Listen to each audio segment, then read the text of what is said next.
السلام علیکم ورحمۃ اللہ وبرکاتہ۔ ناظرین و مستمعین، یقیناً آپ خیریت سے ہوں گے۔ اللہ تعالیٰ آپ سے راضی ہو جائے، اللہ تعالیٰ آپ کو رحمتوں برکتوں سے نوازے، اور اللہ تبارک و تعالیٰ آپ کو دونوں جہانوں کی سب خوشیاں نصیب کرے۔ یہ ایک سائلہ پوچھتی ہیں کہ گھر میں سکون کے لیے، خیر و برکت کے لیے ہمیں کچھ بتائیں۔ تو اس سلسلے میں بتانے کے لیے تو بہت کچھ ہے کہ آپ اپنے رویے نرم کریں، زبان بہتر کریں، گھر والوں کے ساتھ اخلاق سے پیش آنا اور ان کو معاف کرنا اور ان کے ساتھ نرم لب و لہجہ رکھنا، یہ بھی اعلیٰ درجہ کی نیکی اور عبادت ہے۔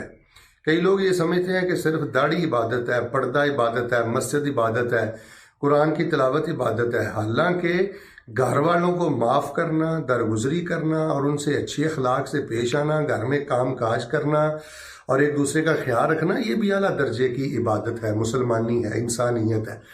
اسی طرح اذکار وغیرہ کی پابندی کریں۔ باتیں تو اس سلسلے میں بہت زیادہ ہیں، لیکن میں آپ کی خدمت میں دو چیزیں پیش کروں گا۔ پہلی بات یہ ہے کہ اپنے گھر میں قرآن کھولا کریں۔ صبح کے وقت قرآن کھولیں، دوپہر کو قرآن کھولیں، شام کو قرآن کھولیں، رات کو قرآن شریف کھولیں، یا کسی ایک وقت میں قرآن شریف کو گھر میں کھولا کریں، اس کی تلاوت کیا کریں، اپنی آنکھوں کو ٹھارا کریں۔ گھر میں قرآن کا کھلنا، قرآن کا پڑھنا اور مصحف سے دیکھ کر تلاوت کرنا، اس میں بہت زیادہ خیر ہے، بہت زیادہ برکت ہے۔ رحمت کے فرشتے اترتے ہیں، اللہ کی رحمت اترتی ہے۔ تو آج ہمارے گھروں میں قرآن پاک نہیں کھلتے، جس کی وجہ سے بہت بے برکتی ہے، نوست ہے اور شیطانی اثرات کا غلبہ ہے۔ اور دوسری بات یہ ہے کہ اپنے گھروں میں احادیث شریف کی کتب بھی کھولا کریں۔ اپنے گھر میں ریاض الصالحین رکھیں، مختصر صحیح البخاری رکھیں، اپنی نگاہوں کو ٹھاریں رسول اللہ صلی اللہ علیہ وسلم کی زبان پاک سے نکلنے والے کلمات کے ساتھ۔ حدیث کا پڑھنا، حدیث کی کتاب کو گھر میں کھولنا، یہ برکت ہے، یہ رحمت ہے۔ اللہ اس سے فقر ختم کرتا ہے، اس سے اللہ بیماری ختم کرتا ہے۔ حدیث بھی شفا ہے، رحمت ہے۔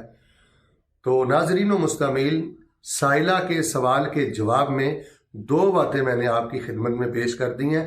ایک تو بلا ناغہ کوئی دن ایسا نہ گزرے، کوئی رات ایسی نہ گزرے کہ آپ اپنے گھر میں قرآن نہ کھولیں، اور کوشش کریں بچوں کے ساتھ بیٹھ کر آپ شہادہ یاد کے ترجمے پہ غور کر لیا کریں۔ 24 گھنٹوں میں سے آپ مختصر صحیح البخاری یا مشکات شریف یا ریاض الصالحین، کسی حدیث کی کتاب میں سے ایک حدیث کو پڑھ لیا کریں، اس کے ترجمے پہ غور کر لیا کریں۔